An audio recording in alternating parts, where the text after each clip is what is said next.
Once again, it's your boy, Two Saint. If you don't know now, you know. The channel, that's what it is. Today, I want to ask you a question. How is your flame?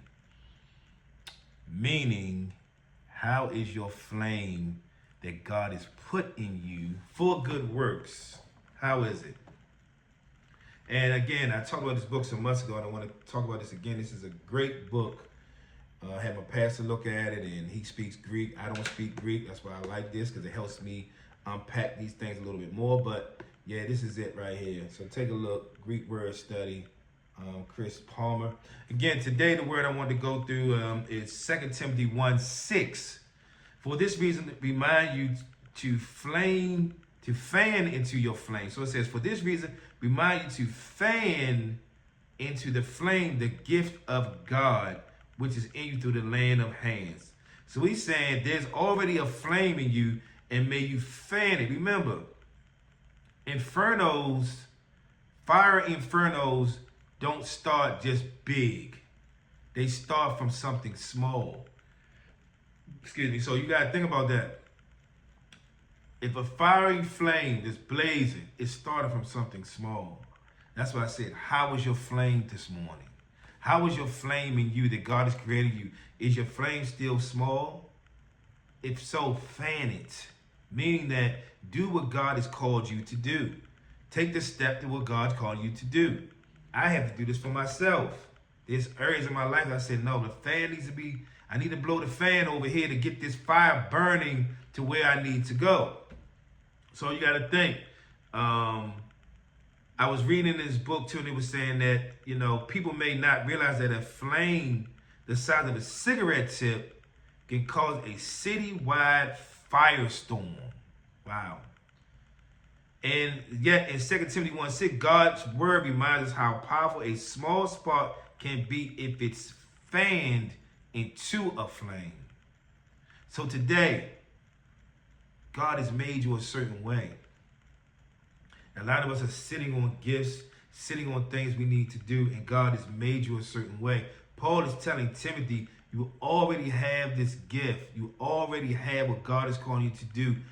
Don't let the flame go out. Don't become, like in Hebrews, I think it's 13, it says, don't become sluggish, right?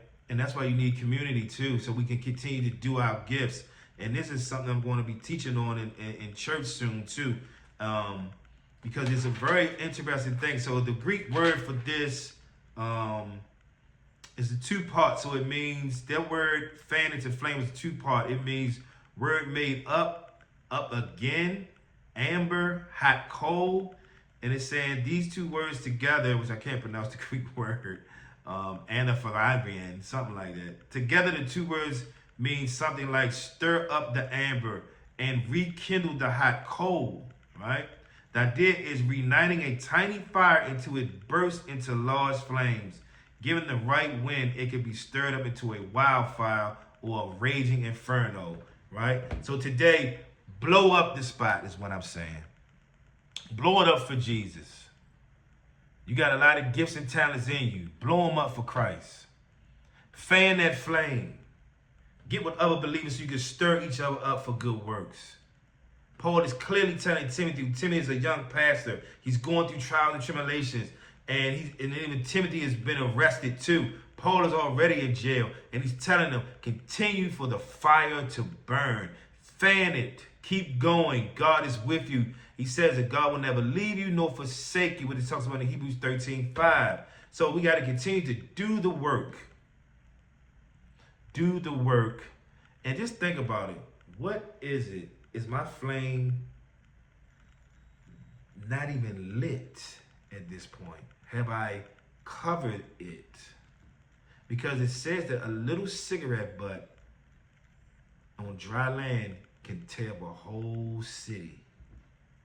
Especially if that dry land is dry and that little cigarette butt, and then the wind gets to blowing, that thing gets to hit other dry things, and what happens?